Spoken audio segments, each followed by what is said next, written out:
যখন তারে কবর দিয়ে আসা হয়েছে, নবীজিও উপস্থিত ছিলেন। ওই সাহাবীর নাম ছিল মায়াজ ইবনে মালিক। তার গুনাহটা গোপন ছিল, তার জেনার কোনো সাক্ষী ছিল না। কিন্তু ওই সাহাবী নবীজির কাছে আইসা নিজের গুনার কথা নিজে স্বীকারোক্তি দিয়েছে। একটা পর্যায়ে তাকে পাথর মেরে হত্যার ব্যবস্থা করা হলো।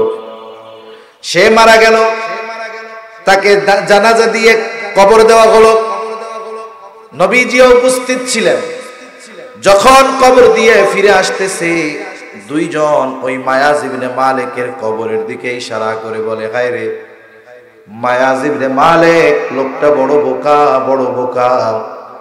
গুনাহ করছিল, কেউ জানতো না। নবীর কাছে আসছিল, নবী ফিরায়াও দিছিল। আয়েশা যখন প্রথম জেনার কথা বলছে, নবীজি বলছে যাও আল্লাহর কাছে মাফ চাও, আল্লাহ মাফ করে দিবে।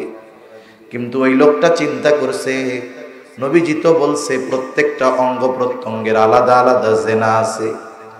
চোখের জেনা দেখা, হাতের জেনা ধরা, জবানের জেনা বলা, কিন্তু আমি তো স্পষ্ট করে বলি নাই আমি কোন জেনা করেছি। এরপরে সে নবীজির কাছে তার জেনার খোলাসা যখন বর্ণনা করেছে, নবীজি সাথে সাথেই তারে শাস্তি দিয়া দেন নাই। সে যখন নিজের স্বীকারোক্তি বারবার দিয়েছে, সাহাবায়ে কেরামকে নবীজি জিজ্ঞাসা করে এটা পাগল নাকি? কারণ পাগলে উল্টাপাল্টা বহুত কথা কইতে পারে।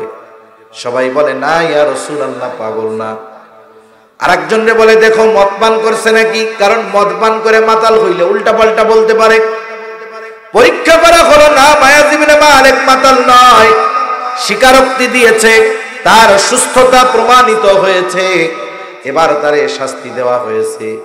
ওই যে প্রথমে তো সুযোগ ছিল, নবী বলছে যাও আল্লাহ মাফ করে দিবে, ওই কথাটাই ওই দুইজন বলতেছে দেখো নবীজি তাকে চলে যাওয়ার সুযোগ দিয়েছিল কিন্তু গেল না।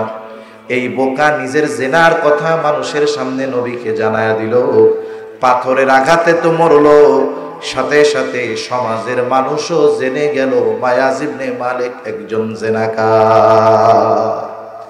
কবরের দিকে ইশারা কইরা এই কথা ওই দুইজন বলছে। এই দুই ব্যক্তির কথা নবীজি সাল্লাল্লাহু আলাইহি ওয়াসাল্লাম শুনে ফেললেন।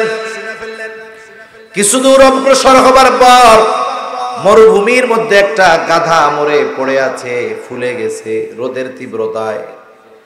নবীজি ওই জায়গায় দাঁড়াইলেন, দাঁড়ায় বলে ওই দুই ব্যক্তি কোথায় যারা মায়াজ ইবনে মালিকের কবরের পাশে এই কথাগুলো বলছো? এইবার ওই দুই ব্যক্তি আসছে। আয়েশা বলে যাও ওই যে মরা গাধা, ওইটার গোশত তোমরা খাও। বলেন তো মরা গাধার গোশত হালাল না হারাম?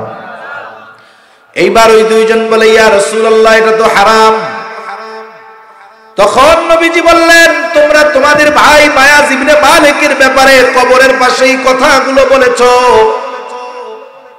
নবীজি এই কথা বলার পরে ওরা দুইজন বলে ইয়া রাসূলুল্লাহ আমরা তো সত্যই বলেছি, সে তো গুনাহ গোপন করার সুযোগ ছিল, করে নাই। বলে তোমরা তোমাদের ভাই মায়াজ ইবনে মালিকের গীবত করেছো। শুনে নাও, যদিও সে গুনাহ করেছে তবে আল্লাহর ভয়, আখিরাতের ভয় তার এই গুনাহকে গোপন রাখতে দেয় নাই। সে আল্লাহর ভয়ে গুনার কথা জানিয়েছে, তাওবা করেছে। এই মায়াজ ইবনে মালিকের তাওবা আল্লাহ তাআলা কবুল করেছে। আমি তাকে জান্নাতের মধ্যে দেখতে পাচ্ছি। শুধু তাই না, এর তাওবা আল্লাহ এমন কবুল করেছে, যদি বড় এক সম্প্রদায়ের মধ্যে মায়াজ ইবনে মালিকের তাওবা বন্টন করে দেওয়া হয়, তাহলে ওই সম্প্রদায়ের নাজাতের জন্য তার তাওবা যথেষ্ট হয়ে যাবে।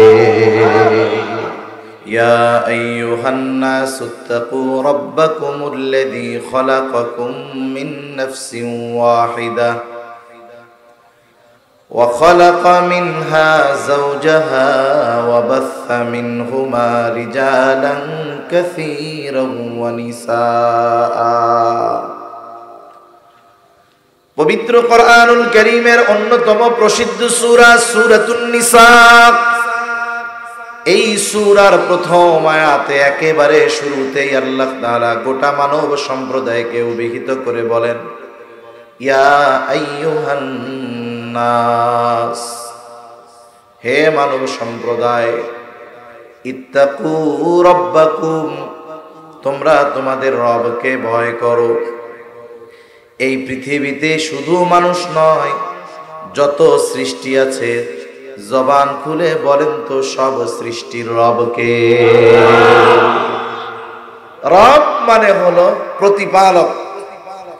আল্লাহ তাআলা শুধু ঈমানদারদের প্রতিপালন করেন তা না, আল্লাহ তাআলা এই পৃথিবীর সব সৃষ্টি, হোক সে মানুষ, মানুষের মধ্যে মুসলিম কিংবা অমুসলিম, অন্যান্য যত প্রাণী, সব প্রাণীর প্রতিপালনকারী কে? একটু জবান খুলে বলো আল্লাহ। মুসলিমের প্রতিপালনকারী রব আল্লাহ, অমুসলিম যে তার রব আল্লাহ, নাস্তিক যে তার রব আল্লাহ। এজন্য গোটা মানব জাতির রব আল্লাহ। গোটা মানব জাতিকে উদ্দেশ্য করে তাকওয়া অর্জনের আদেশ দিচ্ছেন। এই জায়গায় তাকওয়া দ্বারা উদ্দেশ্য হলো ঈমান। তার মানে আল্লাহ তাআলা বলেন, হে মানব সম্প্রদায়, তোমরা তোমাদের রবের উপরে ঈমান আনো।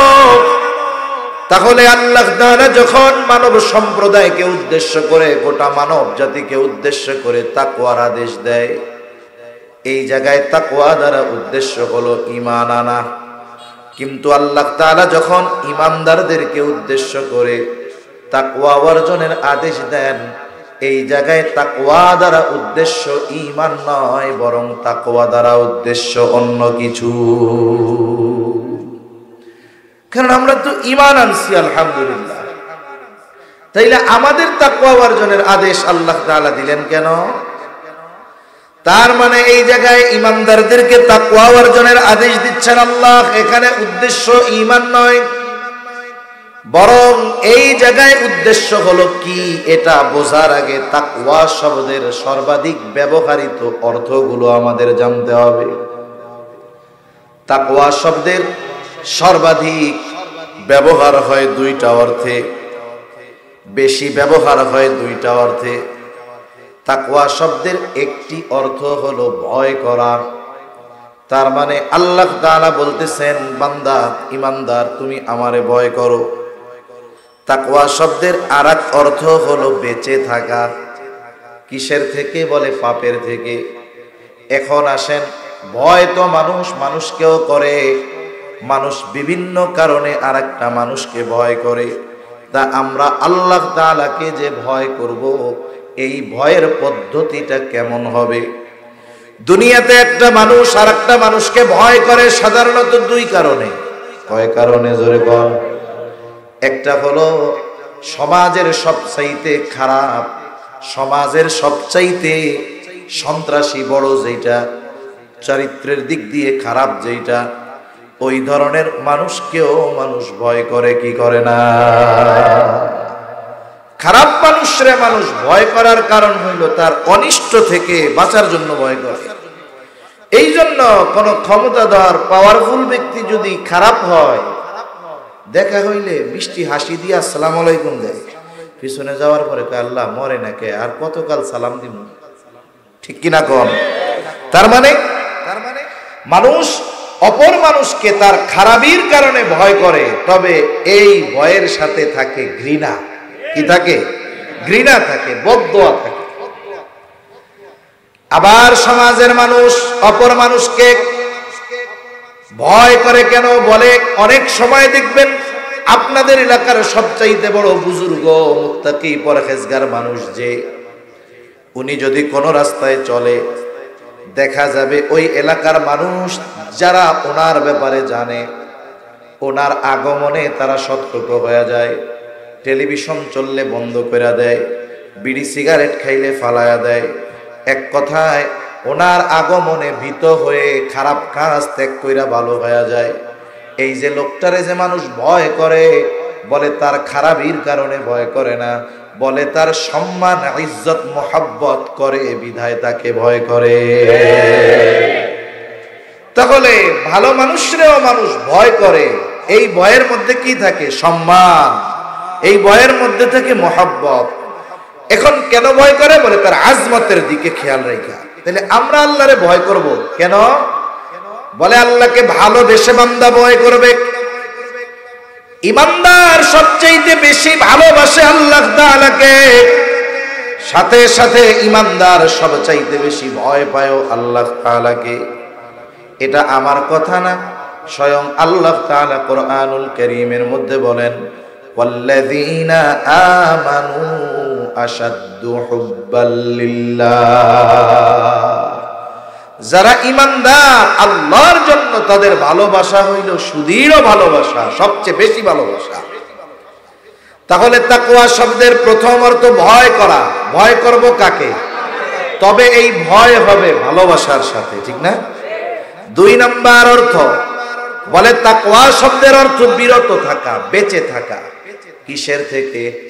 বলে আল্লাহ তাআলা যেই বিষয়গুলো মানা করেছে এই বিষয়গুলো থেকে বেঁচে থাকার নাম তাকওয়া। এইবার যদি তাকওয়া শব্দের পরিচয়টা একটু ব্যাখ্যা সহকারে দেওয়া হয়, কি হয় তাকওয়া কারে বলে? বলে আল্লাহকে ভালোবাসার সাথে ভয় করে আল্লাহর নিষেধ সমূহ থেকে বেঁচে থাকার নাম হলো তাকওয়া। তাইলে গোটা মানব জাতির যখন তাকওয়ার আদেশ আল্লাহ দেন তখন উদ্দেশ্য ঈমান। কি জোরে বলেন? ঈমানদাররে যখন তাকওয়ার আদেশ দেন তখন উদ্দেশ্য কি? যে ঈমানদার আমি আল্লাহকে ভালোবাসা ভয় তো করবি, সাথে সাথে আমার নিষেধগুলা থেকে বাইচাও করবি। আল্লাহ তাআলা এই নির্দেশ আমাদেরকে দিচ্ছেন এই তাকওয়া অর্জনের। তাকওয়া এখন অর্জন করবেন কেমনে? আমরা তাকওয়া অর্জন করব কেমনে? পবিত্র কোরআনুল কারীমের বৈশিষ্ট্যগুলোর মধ্যে একটি বৈশিষ্ট্য হলো আল্লাহ সুবহানাহু ওয়া তাআলা শুধু কোনো বিষয়ের নির্দেশ দেন এমনটা নয়, বরং আল্লাহ তাআলা কোরআনুল কারীমে যত বিষয়ের আদেশ দিয়েছেন সব বিষয়গুলো বাস্তবায়ন করার পদ্ধতিও যিনি জানায়া দিলেন তিনি কে? মনে করেন আপনাদের এই তুষখালীর এক লোক জীবনে কোনোদিন ওই সরখালি পার হয় নাই, ওই মোড়ের থেকে বামেও যায় নাই, ফেরিঘাটের দিকেও যায় নাই, ডানে ওই দিকেও যায় নাই। ওই দিক কি ওর জানাও নাই। ওরে যদি আপনি সকালবেলা ওইটা কন তোর কিন্তু এখন ঢাকা যাওয়া লাগবে, ও মনে করবে মরছি, আমার আর বাঁচার কোনো উপায় নাই। কেন? জীবনে ঢাকা যায় নাই। ও আমি সরখালি জীবনে পার হইলাম না, আমার ঢাকা যাইতে কইতেছেন, আমার মরা ছাড়া কোনো পথ নাই। আর আপনি বললেন বেটা থাম, যাইতে কইছি যাবি, কেমনে যাবি? এখানে বাস চলে নাই।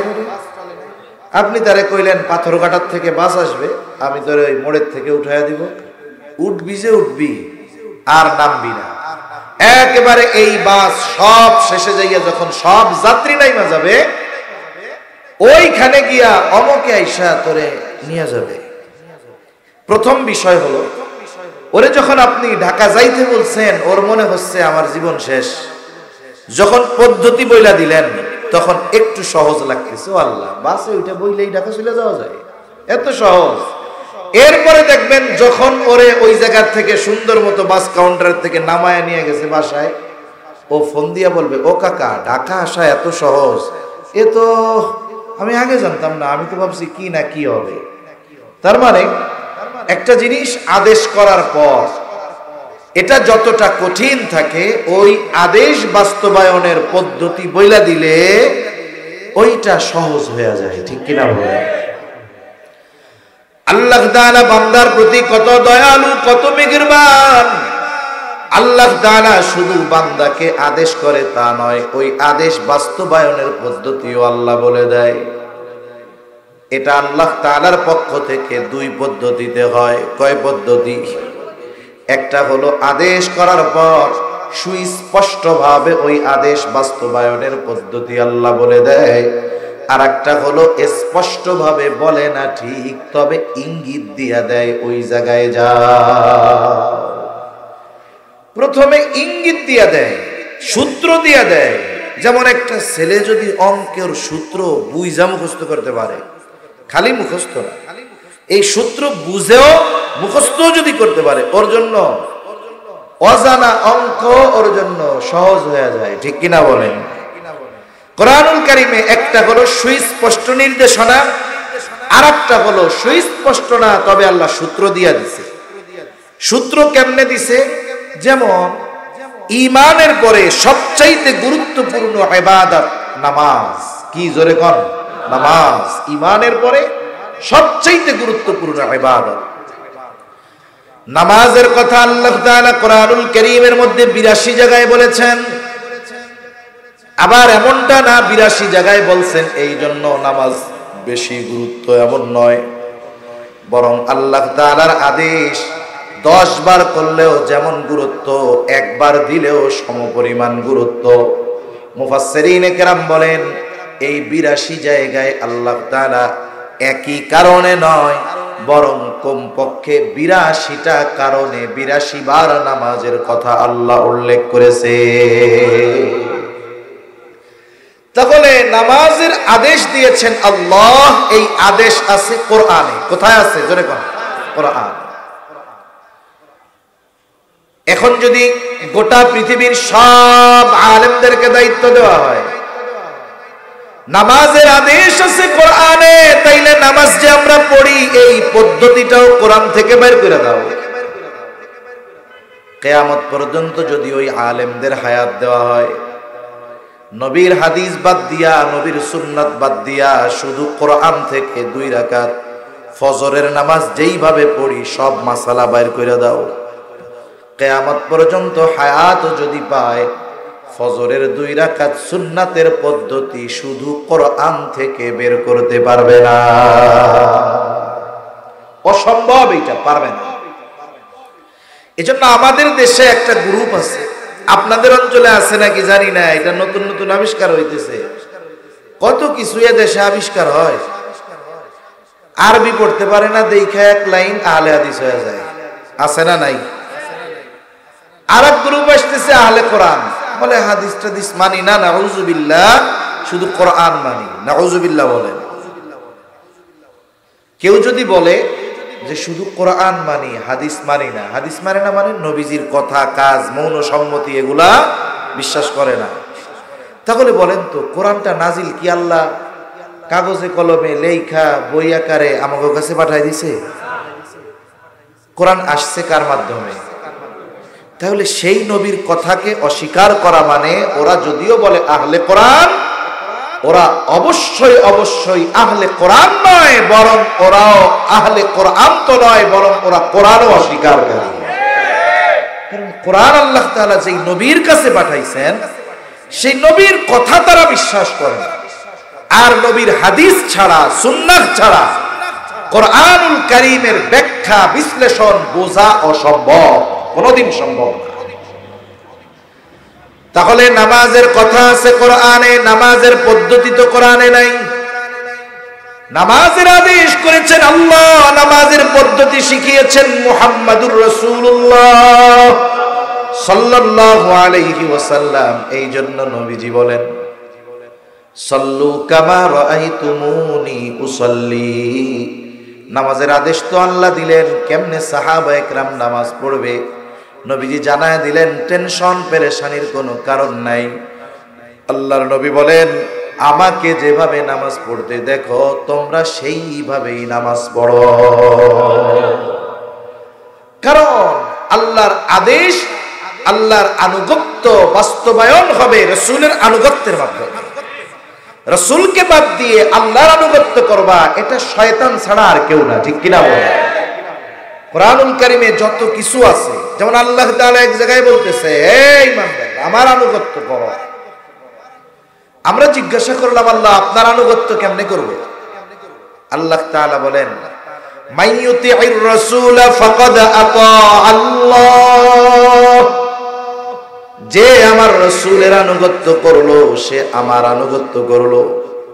তার মানে আল্লাহর আদেশ বাস্তবায়ন যদি করতে হয়, আল্লাহর আদেশের আনুগত্য যদি করতে হয়, মুহাম্মাদুর রাসূলুল্লাহ সাল্লাল্লাহু আলাইহি ওয়াসাল্লাম ছাড়া সম্ভব নয়।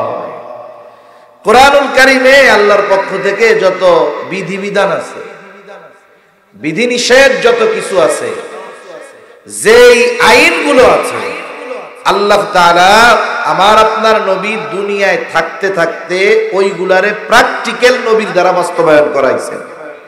চুরি করলে হাত কাটতে হবে, এটার আমল, এটার যে আইন, এটা আল্লাহ নবীর দ্বারা বাস্তবায়ন করেছে। জিনা করলে পাথর মেরে নিক্ষেপ করতে হবে, এই শাস্তি তো ইমানদারদের, অন্য দেশের কাফেরের না। পাথর মেরে হত্যা করতে হবে বলে আল্লাহ তাআলা আমার আপনার নবীর মাধ্যমে এটার বাস্তবায়ন ঘটাইছে। এখন যদি আল্লাহর ওই আইনের বাস্তবায়ন ঘটাইতে হয়, জিনা সংগঠিত হইতে হবে কাদের মাধ্যমে? ইমানদারদের মাধ্যমে। নবীর সময় যারা নবীকে ঈমান অবস্থায় দেখছে এরা তো সব সাহাবী, ঠিক না? এজন্য সাহাবায়ে কেরামের মধ্যে একটা দুইটা এই ধরনের ঘটনা আল্লাহ ঘটাইছেন। কেন ঘটানোর মাধ্যমে? এই যে আইন, এটার প্রাক্কায় দেওয়ার জন্য। এজন্য অনেক মানুষ না বুঝা সাহাবায়ে কেরামের সমালোচনা করে। সাহাবায়ে কেরামের মধ্যে দুই একজনের দ্বারা ঘটছে গুনাহ, কিন্তু বলেন তো এই গুনাহ গোপনে ঘটলেও এই গুনাহ কি তারা গোপন রাখছে? গোপন রাখে নাই, বরং নবীজির কাছে আইসা গুনার স্বীকৃতি দিয়া তাওবা করছে। ওই তাওবা আস্তাগফিরুল্লাহর তাওবা করে নাই। ওরাও জানে জিনার তাওবা হলো আমারে পাথর মাইরা মেরে ফেলবে যদি বিবাহিত হয়। নিজের সুনিশ্চিত মৃত্যু জানার পরেও নবীজির কাছে আইসা পাপের কথা নিজে স্বীকারোক্তি দিয়া সেই শাস্তি হাসি মুখে গ্রহণ করছে, তাওবা করছে। আল্লাহ তাদের তাওবাও কবুল করেছে, সুবহানাল্লাহ। এজন্য আমাদের দেশে কিছু ভাইও এরকম আছে, সাহাবায়ে কেরামকে সমালোচনার পাত্র বানায় নিছে। খবরদার, এটা কখনোই করা যাবে। এটা হয়তো আল্লাহ তাআলা আমার আপনার নবীর মাধ্যমে আল্লাহ প্রদত্ত আইনগুলো বাস্তবায়ন কিভাবে হবে এটা দেখানোর জন্য হয়তো তাদের দ্বারা এই ঘটনাগুলো আল্লাহ ঘটাইছে। তবে এই ঘটনার পরে তারা তাওবা করে নাই তা না, বরং খালেস তাওবা করছে। তাদের তাওবা আল্লাহ এমন কবুল করছে, এক সাহাবী জিনা করছে, তারে পাথর মেরে হত্যা করা হয়েছে। যখন তারে কবর দিয়ে আসা হয়েছে, নবীজিও উপস্থিত ছিলেন। ওই সাহাবীর নাম ছিল মায়াজ ইবনে মালিক। তার গুনাহটা গোপন ছিল, তার জিনার কোনো সাক্ষী ছিল না। কিন্তু ওই সাহাবী নবীজির কাছে আইসা নিজের গুনার কথা নিজে স্বীকারোক্তি দিয়েছে। একটা পর্যায়ে তাকে পাথর মেরে হত্যার ব্যবস্থা করা হলো। সে মারা গেল, তাকে জানাজা দিয়ে কবর দেওয়া হলো। নবীজিও উপস্থিত ছিলেন। যখন কবর দিয়ে ফিরে আসতেছে, দুইজন ওই মায়াজ ইবনে মালিকের কবরের দিকে ইশারা করে বলে, হায় রে মায়াজ ইবনে মালিক, লোকটা বড় বোকা, বড় বোকা। গুনাহ করছিল, কেউ জানতো না। নবীর কাছে আসছিল, নবী ফিরায়াও দিছিল। আয়েশা যখন প্রথম জিনার কথা বলছে, নবীজি বলছে যাও আল্লাহর কাছে মাফ চাও, আল্লাহ মাফ করে দিবে। কিন্তু ওই লোকটা চিন্তা করছে, নবীজি তো বলছে প্রত্যেকটা অঙ্গ প্রত্যঙ্গের আলাদা আলাদা জিনা আছে। চোখের জিনা দেখা, হাতের জিনা ধরা, জবানের জিনা বলা, কিন্তু আমি তো স্পষ্ট করে বলি নাই আমি কোন জিনা করেছি। এরপরে সে নবীজির কাছে তার জিনার খোলাসা যখন বর্ণনা করেছে, নবীজি সাথে সাথেই তারে শাস্তি দিয়া দেন নাই। সে যখন নিজের স্বীকারোক্তি বারবার দিয়েছে, সাহাবায়ে কেরামকে নবীজি জিজ্ঞাসা করে এটা পাগল নাকি? কারণ পাগলে উল্টাপাল্টা বহুত কথা কইতে পারে। সবাই বলে না ইয়া রাসূলুল্লাহ পাগল না। আরেকজনরে বলে দেখো মদ পান করছে নাকি, কারণ মদ পান করে মাতাল হইলে উল্টাপাল্টা বলতে পারে। পরীক্ষা করা হলো না, মায়াজ ইবনে মালিক মাতাল নয়, স্বীকারোক্তি দিয়েছে, তার সুস্থতা প্রমাণিত হয়েছে। এবার তারে শাস্তি দেওয়া হয়েছে। ওই যে প্রথমে তো সুযোগ ছিল, নবী বলছে যাও আল্লাহ মাফ করে দিবে। ওই কথাটাই ওই দুইজন বলতেছে, দেখো নবীজি তাকে চলে যাওয়ার সুযোগ দিয়েছিল কিন্তু গেল না। এই বোকা নিজের জিনার কথা মানুষের সামনে নবীকে জানায়া দিল, পাথরের আঘাতে তো মরলো, সাথে সাথে সমাজের মানুষও জেনে গেল মায়াজ ইবনে মালিক একজন জিনাকার। কবরের দিকে ইশারা কইরা এই কথা ওই দুইজন বলছে। এই দুই ব্যক্তির কথা নবীজি সাল্লাল্লাহু আলাইহি ওয়াসাল্লাম শুনে ফেললেন। কিছু দূর অগ্রসর হবার পর মরুভূমির মধ্যে একটা গাধা মরে পড়ে আছে, ফুলে গেছে রোদের তীব্রতায়। নবীজি ওই জায়গায় দাঁড়াইলেন, দাঁড়ায় বলে, ওই দুই ব্যক্তি কোথায় যারা মায়াজ ইবনে মালিকের কবরের পাশে এই কথাগুলো বলছো? এইবার ওই দুই ব্যক্তি আসছে, আয়েশা বলে, যাও ওই যে মরা গাধা ওইটার গোশত তোমরা খাও। বলেন তো মরা গাধার গোশত হালাল না হারাম? এইবার ওই দুইজন বলে, ইয়া রাসূলুল্লাহ এটা তো হারাম। তখন নবীজি বললেন, তোমরা তোমাদের ভাই মায়াজ ইবনে মালিকের ব্যাপারে কবরের পাশে এই কথাগুলো বলেছো। নবীজি এই কথা বলার পরে ওরা দুইজন বলে, ইয়া রাসূলুল্লাহ আমরা তো সত্যই বলেছি, সে তো গুনাহ গোপন করার সুযোগ ছিল, করে নাই। বলে, তোমরা তোমাদের ভাই মায়াজ ইবনে মালিকের গীবত করেছো। শুনে নাও, যদিও সে গুনাহ করেছে তবে আল্লাহর ভয়, আখিরাতের ভয় তার এই গুনাহকে গোপন রাখতে দেয় নাই। সে আল্লাহর ভয়ে গুনার কথা জানিয়েছে, তাওবা করেছে। এই মায়াজ ইবনে মালিকের তাওবা আল্লাহ তাআলা কবুল করেছে।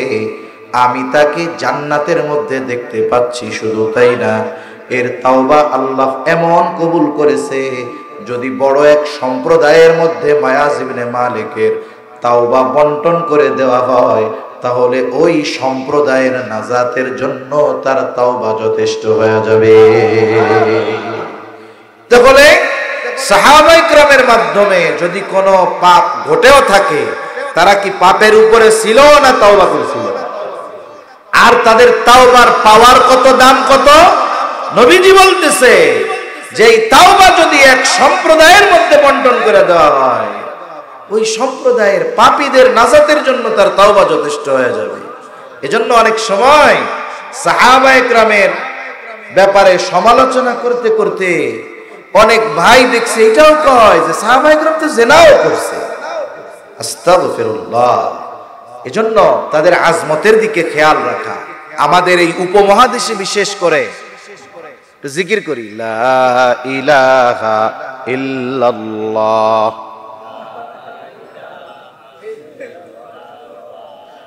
লা ইলাহা ইল্লাল্লাহ, লা ইলাহা ইল্লাল্লাহ, লা ইলাহা, লা ইলাহা ইল্লাল্লাহ মুহাম্মাদুর রাসূলুল্লাহ। কষ্ট হইতেছে আপনাদের? বিদ্যুৎ যা করতেছে একটু কষ্ট লাগার তো কথা। তাহলে সাহাবায়ে কেরামের সমালোচনা থেকে আমাদের বিরত থাকতে হবে। উপমহাদেশে আমাদের মসজিদগুলোর মধ্যে আমরা দ্বিতীয় খুতবায় সব সময় খতিব সাহেব বলেন, আল্লাহ আল্লাহ ফি আসহাবি লা তাত্তাখিযুহুম গারদাম মিন বাদি। খবরদার, আমার পরে তোমরা আমার সাহাবায়ে কেরামকে সমালোচনার পাত্র বানাবা না। এক কথা থেকে অনেক দূর চলে গেলাম, সব তো আল্লাহর ইচ্ছা। তা বলতেছিলাম যে আল্লাহ তাআলা যেই আদেশ দেন, ওই আদেশ বাস্তবায়ন বান্দা কেমনে করবে সেটাও আল্লাহ বলে দেন। একটা উদাহরণ দিছি যে নামাজের আদেশ আল্লাহ করেছেন, তবে নামাজের পদ্ধতি আল্লাহ কোরআনে বলেন নাই। শিখতে হইছে কার থেকে? নবীর থেকে শিখতে হইছে। আরেকটা দেই, নামাজের মধ্যে রুকু করা ফরজ। রুকু করা কি? আল্লাহ তাআলা বলেন, ওয়ারকাউ মা'আর রাকিঈন, রুকুকারীদের সাথে তোমরা রুকু করো। রুকু শব্দের শাব্দিক অর্থ হইল ঝুঁকা। এখন একজন নামাজে দাঁড়াইলো, রুকুর সময় সে শুধু তার মাথাটারে একটু নিচের দিকে ঝুঁকাইছে। বলেন তো এটাকে আমরা রুকু বলবো নাকি? কেন? বলে রুকু শব্দের অর্থ ঝুঁকা ঠিক, তবে রুকুর মধ্যে কতটুকু ঝুঁকতে হবে, কিভাবে ঝুঁকা থাকতে হবে, কতক্ষণ থাকতে হবে। আল্লাহ রুকুর আদেশ দিয়েছেন ঠিক, কিন্তু কতটুকু ঝুঁকতে হবে এটা আল্লাহ কোরআনে বলেন নাই। এটা শিখতে হয়েছে নবীর থেকে, ঠিক কিনা বলে? এজন্য আল্লাহর যত আদেশ আছে, আদেশগুলো বাস্তবায়নের পদ্ধতিও আল্লাহ বইলা দেয়।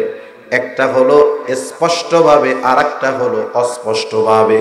এখন আসেন স্পষ্টভাবে আল্লাহ কোনগুলা বলে। এই যে তাকওয়ার আদেশ আল্লাহ তাআলা কোরআনে দেওয়ার সাথে সাথে এই তাকওয়া অর্জনের পদ্ধতি সুস্পষ্টভাবে যিনি জানায়েছেন তিনি কে? অনেকগুলা পদ্ধতি আছে তাকওয়া অর্জনের, আমরা একটা দুইটা জানি, একটা দুইটা নিয়ে আমরা একটু আলোচনা করি। এক নাম্বার পদ্ধতি, তাকওয়ার আদেশ দিবেন কে? তাকওয়া অর্জন কোন পদ্ধতিতে করতে হবে শিখাইছেন কে? এক নাম্বার পদ্ধতি আল্লাহ তাআলা বলেন, ইয়া আইয়ুহাল্লাযীনা আমানুত্তাকুল্লাহ। আল্লাহ তাআলা বলেন, হে ঈমানদারেরা তোমরা মুত্তাকি হয়ে যাও। ঈমানদারদেরকে মুত্তাকি হইতে বলছেন আল্লাহ। এইখানে তাকওয়ার অর্থটা কি হবে? বলে আল্লাহকে ভয় করে আল্লাহর বিধি নিষেধ মেনে চলো। আমরা যদি জিজ্ঞাসা করি আল্লাহ এই ধরনের তাকওয়া কেমনে অর্জন করব, কেমন যেন প্রশ্ন করার আগে আল্লাহ তাআলা জবাব দিয়ে বলেন, ওয়াকুনু মা'আস সাদিকিন। আল্লাহ তাআলা বলেন, হে ঈমানদারেরা তোমরা যদি মুত্তাকি হতে চাও সত্যবাদীদের সঙ্গী হয়ে যাও। একটা ভালো মানুষের কি খালি একটা গুণ নাকি? অনেক গুণ আছে না? কিন্তু দেখেন আল্লাহ আবেদিন বলেন নাই, আল্লাহ যাকিরিন বলেন নাই, আল্লাহ শাকিরিন বলেন নাই, আল্লাহ সাদিকিন বলেছেন। সত্যবাদীদের সঙ্গী হয়ে যাবে। তার মানে যেই ব্যক্তি আসলে সত্যবাদী হইতে পারে, সাদিক হইতে পারে, বাকি যত ভালো গুণ আছে সবগুলা তার মধ্যে পাওয়া যায়। সুবহানাল্লাহ বলে। তার মানে যে খাঁটি আহলুল্লাহ, যে বাস্তবেই সত্যবাদী সাদিক, তার মধ্যে আবেদের গুণ আছে, তার মধ্যে যাকিরের গুণ আছে, তার মধ্যে শাকিরের গুণ আছে। এক কথায় সকল গুণের সমন্বয়ে একটা মানুষ সাদিক হতে পারে। সুবহানাল্লাহ। নবীর পরে তো আর নবী নাই, ঠিক না? কিন্তু বলেন তো আমার আপনার নবীর পরে এই পৃথিবীর বুকে নবী রাসূলদের হিসাব আলাদা। আমার আপনার নবীর পরে গোটা পৃথিবীর মধ্যে সবচাইতে সম্মানিত ব্যক্তিকে? আবু বকর। উপাধি কি? জোরে বলেন না কি? সিদ্দিক। এই সিদ্দিকের মধ্যে সব গুণ আছে। এজন্য আল্লাহ তাআলা বলেন সত্যবাদীদের সঙ্গী হয়ে যাও। বাস্তবেই যিনি সত্যবাদিতার গুণ অর্জন করতে পেরেছে, আহলুল্লাহ যারা, খাঁটি আহলে হক, পীর মাশায়েখ যারা, এদের মধ্যে আপনি ইবাদতের গুণ পাবেন। সকাল সন্ধ্যা নয় সর্বদা জিকিরের হালতে পাবেন। যে অবস্থায় আছে আপনি তাদেরকে শুকরগুজার হিসাবে পাবেন। তার মানে আল্লাহ তাআলা এমন এক গুণের কথা উল্লেখ করেছে যেই গুণে গুণান্বিত মানুষের মধ্যে সব গুণ পাওয়া যায়। আমি মাঝে মধ্যে একটা গল্প কই আর কি, এটা জানি কেমন। বলে আগের আমলে কেউ যদি ম্যাট্রিক পাস করতো 5টা লেটার নিয়ে, 5 সাবজেক্টে 80-র উপরে পেয়েছে, তাহলে 10 গ্রাম পাড়ি দিয়ে এই ম্যাট্রিক পাস করে নেওয়ালা লোকটারে দেখার জন্য মানুষে আসতো, ঠিক না? 10 গ্রাম পাড়ি দিয়ে আসতো যে অমুক গ্রামে একজন 5টা লেটার পাইয়া ম্যাট্রিক পাস করছে। দলে দলে মানুষ তারে দেখার জন্য আসতো। তা এইরকম এক প্রত্যন্ত অঞ্চলে একজন মুরব্বী, সে এখনো তার এই বিশ্বাস যে ম্যাট্রিক আইয়া পাস যে করে সে হলো দেশের সর্বোচ্চ শিক্ষিত মানুষ। ওই সময় কিন্তু উচ্চ শিক্ষা ছিল, তবে এটা শহরে কিছু কিছু জায়গায়। এক লোক শহরে গেছে কষ্ট ক্লেশ করে, শহরে গিয়ে যত লেখাপড়া আছে শেষ করছে। ঢাকা ভার্সিটিতে ভর্তি হয়েছে, অনার্স করছে, মাস্টার্স করছে, সাথে সাথে বিসিএস দিছে, তাও সে পাশ করে বসছে। এখন সে ডক্টরেট করতেছে। যখন এলাকার মানুষ শুনছে, প্রত্যন্ত অঞ্চলের মানুষ, ওইখানে শিক্ষিত মানুষ নাই, যে আমাদের গ্রামে একজন লোক দেশের সবচেয়ে বড় শিক্ষিত মানুষ সে এলাকায় আসতেছে, এইবার মানুষ দলে দলে বাড়িতে আসছে তারে দেখার জন্য, যে দেশের সর্বোচ্চ শিক্ষিত মানুষ। দেখে দেখে চলে গেছে। এখন ওই মুরব্বী দাঁড়ায় রয়েছে। কোন মুরব্বী? যেই মুরব্বী জানে ম্যাট্রিক আইয়া পাশ করলে অনেক বড় শিক্ষিত। এখন মুরব্বী লোকটারে জিজ্ঞাসা করতেছে, বাজান শুনলাম তুমি অনেক বড় শিক্ষিত, তা তুমি কি কি লেখাপড়া করছো? যে হায়ার এডুকেশন সম্পন্ন করছে, উচ্চ শিক্ষা অর্জন করছে, সে কি এই কথা বলবে যে আমি অন্যে ভর্তি হয়েছিলাম, পাস কইরা 2 পাস কইরা 3 পাস কইরা 4?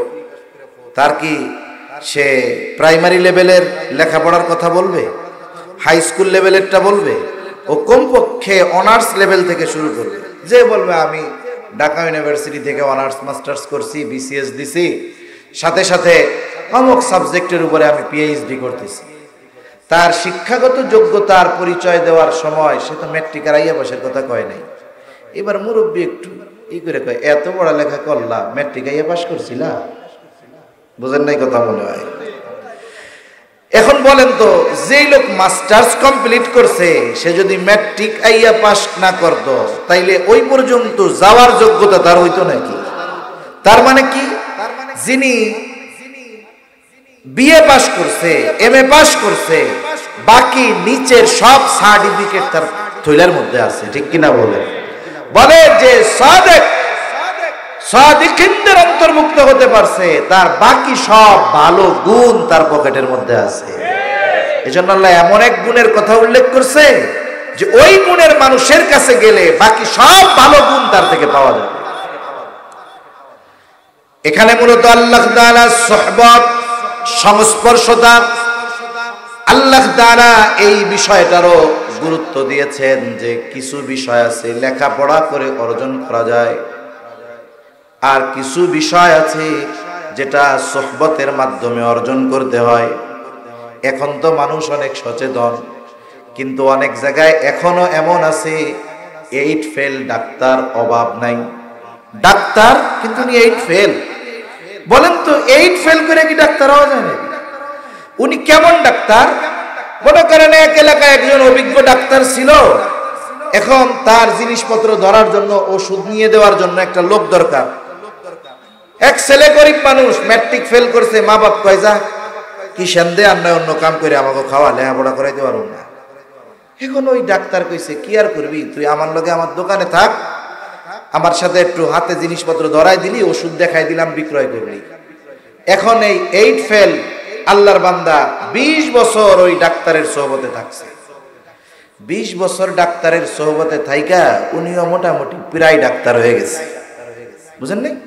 এখন ওই ডাক্তার মনে করেন মারা গেছে, আমি এমনি বুঝাইতেছি, ডাক্তার মারা গেছে। এখন ডাক্তারের উত্তরসূরি নাই, সেই হিসাবে ডাক্তার মরার আগে ওসিয়ত করছে, ও আমার সাথে 2 যুগ কাটায়া দিল, ওরে তো আর বেশি কিছু দেই নাই, আমার দোকানদার মালিক আমি ওরে বানায়া দিলাম। এখন কি হইল দেখেন, উনি তো এমবিবিএস ডাক্তার ছিল, আর সাথে যে ছিল সে 8 ফেল ডাক্তার। কিন্তু ওই ডাক্তারের সাথে 2 যুগ থাইকা তার অভিজ্ঞতা এমন হইছে যে কারো যদি কাইটা যায়, ফাইড়া যায়, ও সুন্দর মতো খেতা সেলাই দেওয়ার আগে মানুষের কাটা সেলাই দিয়ে ফেলতে পারে। রোগ হইলেই বুঝা যায় যে ওষুধ এটা দিতে হবে। এখন গ্রামের মানুষ যদি শহর থেকে বড় ডাক্তারও আসে, আইসা যদি বলে যে এই পরীক্ষা নিরীক্ষা করতে হবে, এরপরে ওষুধ দিব, গ্রামের মানুষ বলবো অমন ডাক্তার দরকার নাই, আমাকে ওই ডাক্তারই আরো বেশি ভালো, ঠিক কিনা বলেন? এই যে তার প্রতি আস্থা যে আসছে, এটা কেন আসছে? বলে সবাই কয় ওরে বাবা, সার্টিফিকেট না থাকলে কি হবে, অমুক ডাক্তারের সাথে 2 যুগ ছিল, 24 বছর, ওরা ডাক্তার হইতে বাকি আছে কোন জায়গায়? বলে না এরকম? তাহলে দেখেন সোহবতের পাওয়ার কি। এই বাংলাদেশে যদি সর্বোচ্চ নম্বর পেয়ে একটা ছেলে এমবিবিএস কমপ্লিট করে, এরপরে যদি সে চায় যে আমি বাজারে এবার রোগী দেখা শুরু করব, বলে এ সুযোগ তার নাই। এমবিবিএস কমপ্লিট করার পরে একজন বিজ্ঞ ডাক্তারের সাথে তার থাকা লাগে, কারো 1.5 বছর লাগে, কারো 2 বছর লাগে, কারো 3 বছরও লাগে। ওই অভিজ্ঞ ডাক্তার, এটার ইন্টার্নি বলে, প্র্যাকটিক্যাল শিক্ষা। ওই ইন্টার্নি কমপ্লিট হওয়ার পরে ওই বিজ্ঞ ডাক্তার যদি এখন মনে করেন যে না, এর রোগী দেখার অনুমতি দেওয়া যাইতে পারে, উনি সার্টিফিকেট দেয় যে হ্যাঁ, এর যে প্র্যাকটিক্যাল হাতে কলমে যে শিক্ষা, ওর ইন্টার্নি কমপ্লিট হয়েছে, এখন থেকে ও রোগী দেখতে পারে। তার মানে পুঁথিগত বিদ্যা, এটার পরেও একজন ছাত্র যত মেধাবী হোক, ওকে একজন ডাক্তারের সোহবতে থাকা লাগে। এরপরে তার মধ্যে ওই শিক্ষার প্রভাব পড়ে। তার মানে দেখুন, জীবনের প্রতিটা ক্ষেত্রে, সর্বক্ষেত্রে, ভালো দিক হোক আর মন্দ দিক হোক, সোহবতের প্রভাব আছে না নাই? এজন্য আমাদের যদি জীবন ভালো করতে হয়, বলে আমার চাইতে যে ভালো, আমি যদি তার সাহচর্যে যাই, তার সোহবতে যাই, তার ভালো গুণগুলো আমার মধ্যে আসবে। আবার আমার চাইতে যে খারাপ, আমি যদি তার সাথে যাই, বলে আমার ভালো গুণ ওর সাথে থাকার কারণে কমবে। এই জন্য আমি আপনি যদি মুত্তাকি হতে চাই, আল্লাহ তাআলার নির্দেশ সমূহের মধ্যে অন্যতম নির্দেশ হলো যে আমাদেরকে সত্যবাদী তথা মুত্তাকি পরহেজগার যারা, তাদের সঙ্গ গ্রহণ করতে হবে। 2 নম্বর পদ্ধতি আল্লাহ তাআলা কোরআনুল কারীমের মধ্যে বলেন, ইয়া আইয়ুহাল্লাযীনা আমানুত্তাকুল্লাহ। আল্লাহ তাআলা আদেশ দিলেন, হে ঈমানদারেরা, তোমরা মুত্তাকি হয়ে যাও। ঈমানদারদেরকে মুত্তাকি হওয়ার আদেশ দিলেন আল্লাহ তাআলা। আমরা জিজ্ঞাসা করলাম, আল্লাহ কেমনে মুত্তাকি হব? আল্লাহ তাআলা বলেন, ওয়াল তানজুর নাফসুম মা কদ্দামাত লিগাদ। আল্লাহ তাআলা বলে, বান্দা তুমি তোমার আগামীর দিকে নজর দাও, আগামীর জন্য তুমি কি প্রেরণ করেছো। আগামী মানে ভবিষ্যতের দিকে নজর দাও, ভবিষ্যতের জন্য তুমি কি প্রেরণ করছো। আমাদের ভবিষ্যৎ 2 ধরনের। কয় ধরনের? জোরে কোন। গরম লাগে, কষ্ট হয়। 2 ধরনের। একটা হলো অনিশ্চিত ভবিষ্যৎ, আর একটা হলো সুনিশ্চিত ভবিষ্যৎ। অনিশ্চিত ভবিষ্যৎ কোনটা? এই যে এখন আপনাদের সামনে আছি, বাসায় ফিরতে পারবো কিনা, এই ভবিষ্যৎ আমার জন্য অনিশ্চিত, ঠিক না? তবে আমার মরা লাগবে, এটা সুনিশ্চিত। আমরা কোন আগামীর জন্য পাঠাবো? বলে অনিশ্চিত আগামী না, সুনিশ্চিত আগামীর জন্য কি পাঠাচ্ছ, এটার দিকে একটু নজর দাও। অথচ আমরা অনিশ্চিত ভবিষ্যতে ভালো থাকার জন্য কত কিছু করি। যারা সরকারি চাকরি করে, 20 বছরের চাকরিতে ঢুকছে, বেতন চালু হয়েছে, সাথে সাথে পুরা বেতন তাকে দেয় না, কিছু টাকা কাইটা রাখে। রাখে কি রাখে না? কেন রাখে? দেবে কোন সময়? 60 বছরে বুড়া হয়ে যখন চাকরি ছাড়বি, ওই সময় ওই পর্যন্ত যা টাকা কাটা হবে, ওর 2 গুণ টাকা দিয়ে তোরে বাড়ি পাঠায় দিব, যাতে বাকি হায়াত তুই বসে বসে খাইতে পারস। এই যে 20 বছরে টাকা জমানো শুরু হইলো, পাবে কবে? 60 বছরের পরে। কিন্তু বলেন তো, এই 20 বছরের যুবকটা 60 বছর পর্যন্ত বাঁচবে কিনা, এর কোনো নিশ্চয়তা আছে? তার মানে আমি আপনি এই অনিশ্চিত ভবিষ্যতের জন্য যেগুলো জমাই, এগুলো নিজে ভোগ করতে পারবো কিনা, এর কোনো নিশ্চয়তা নাই।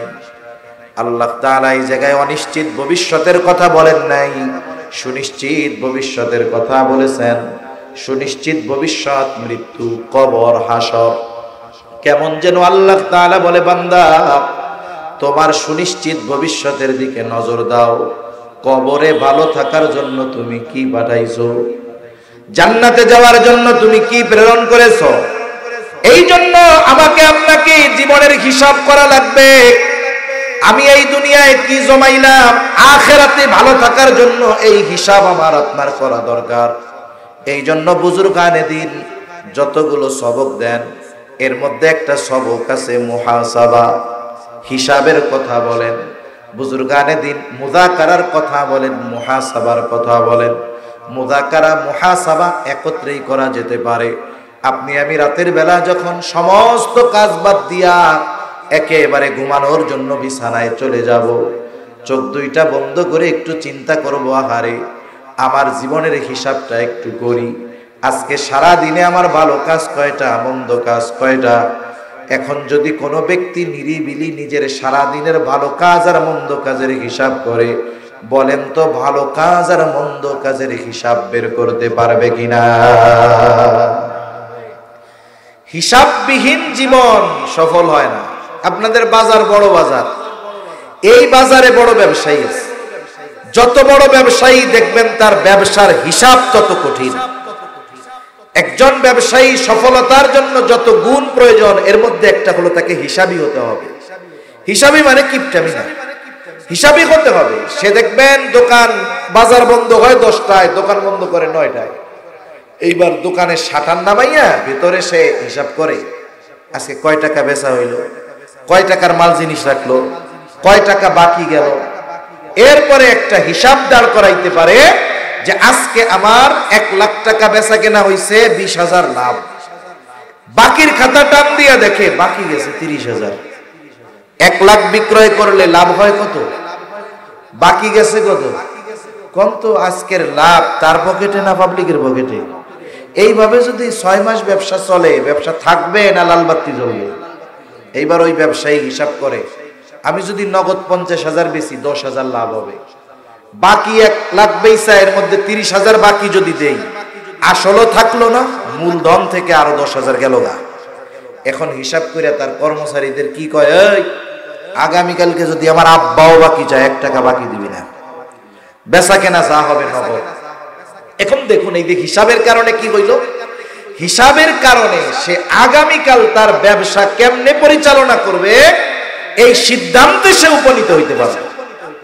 এজন্য যেই মানুষগুলো রাতের বেলায় নিজের জীবনের হিসাব করে, আমলের হিসাব করে, বলে এই মানুষগুলো আগামী দিন কিভাবে তার চলা উচিত এর একটা নির্দেশনা পাওয়া যায়।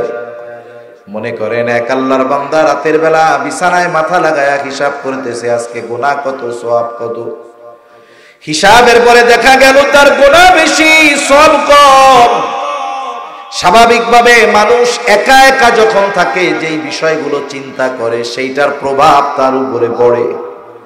এখন একা একা অন্ধকার ঘরে তার মধ্যে ভয় ঢুকছে, আরে আজকে তো গুনাহ বেশি, সওয়াব কম। আমার যদি বিগত হায়াতে, পেছনের হায়াতের সব হিসাব একরকম হয়, গুনাহ বেশি সওয়াব কম, তাইলে তো আর কিয়ামতের ময়দানে আমার জান্নাতে যাওয়ার কোনো উপায় থাকবে না। এই যে তার মধ্যে একটা চিন্তা ঢুকছে যে আমার যদি গোটা হায়াতের হিসাব এরকম হয়, গুনাহ বেশি সওয়াব কম, আর আজকে রাত যদি আমার জীবনের শেষ রাত হয়ে যায়, তাইলে আমার তো আর বাঁচার উপায় নাই। এখন দেখবেন ওর মধ্যে তাওবার আগ্রহ জাগবে। ও কমপক্ষে দুনিয়ার কেউ না জানলেও ও একাকী আল্লাহর কাছে বলবে, আল্লাহ আমার গুনার খবর আপনি ছাড়া কেউ জানে না, আমারে মাফ করে দেন। এই যে খালেস তওবা, এই যে 5 মিনিটের হিসাব তার জীবন পরিবর্তনের কারণ হয়ে যাইতে পারে কি পারে না? এজন্য আল্লাহ তাআলা বলেন, ওয়াল তানজুর নাফসুম মা কদ্দামাত লিগাদ, আগামীর দিকে নজর দাও, তুমি আগামীর জন্য কি প্রেরণ করেছো। এজন্য আমাকে আপনাকেও প্রতিদিন হিসাব করতে হবে যে আজকে আমার গুনাহ কত, সওয়াব কত। এইভাবে যদি প্রতিনিয়ত আমি আপনি হিসাবে অভ্যস্ত হয়ে যাই, হয়তো একটা সময় আসবে আমি আপনি রাতের বেলায় যখন হিসাব করব, কবিরা গুনাহ তো বহুদূর, খুঁজিয়া খুঁজিয়া সগীরা গুনাহও ওই দিন পাওয়া যাবে না। এখন আবার কইতে পারে, হুজুর কয় সগীরা গুনাহ পাবে না? সগীরা গুনাহ পাবে না কেন বললাম? কারণ এক নামাজ থেকে আরেক নামাজ, একজন ফজর পড়ছে, ফজর পড়ার পরে যখন সে যোহর পড়ে, 2 নামাজের মধ্যবর্তী যত সগীরা গুনাহ অটোমেটিক আল্লাহ মাফ করে দেয়। সুবহানাল্লাহ। এই আল্লাহর বান্দা তো আর টেলিভিশন দেখবেন, এই আল্লাহর নাই ওয়াজ নাই যেই ওয়াজের মধ্যে নবীজি তাকওয়ার কথা বলেন না। নবীজি যখনই খুতবা দিতেন, সাহাবায়ে কেরামের সামনে বয়ান করতেন, সব বয়ানে, সব খুতবায় নবীজি তাকওয়ার কথা বলতেন। এই হাদিসের মধ্যেও নবীজি সাল্লাল্লাহু আলাইহি ওয়াসাল্লাম গুরুত্বপূর্ণ 3টা গুণের কথা বলছে। 1 নাম্বার গুণ, আল্লাহর নবী বলেন, ইত্তাকিল্লাহা হাইথুমা কুনতা, তুমি যেখানেই থাকো না কেন ভয় করবা কাকে? জোরে বলেন। তার মানে আমাদেরকে মুত্তাকি হওয়ার নির্দেশ নবীজিও দিয়েছেন। এরপরে নবীজি বলেন, ওয়াতবি'is সাইয়্যাতাল হাসানাতা তামহুহা, তোমার দ্বারা যদি কখনো মন্দ কাজ হয়ে যায়, পাপের কাজ হয়ে যায়, তুমি ভালো কাজ করবা, নেকের কাজ করবা। কেন? বলে মন্দ কাজের পরে যদি কেউ ভালো কাজ করে, ওই ভালো কাজ মন্দ কাজকে মিটায়া দেয়। তবে মন্দ কাজটা যেই লেভেলের, ভালো কাজটাও ওই লেভেলের হইতে হবে। মন্দ কাজ যদি কবিরা গুনাহ হয়, তাহলে ভালো কাজ হলো তওবা করা। মন্দ কাজ যদি কোনো মুরব্বির সাথে খারাপ ব্যবহার করা হয়, ভালো কাজ হইল তার কাছে ক্ষমা চেয়ে নেওয়া। 3 নম্বরে নবীজি সাল্লাল্লাহু আলাইহি ওয়াসাল্লাম বলেন, ওয়াতবি'is সাইয়্যাতাল হাসানাতা তামহুহা ওয়া খালিকিন নাসা বিখুলুকিন হাসানিন। মানুষের সাথে সদাচরণ করবা।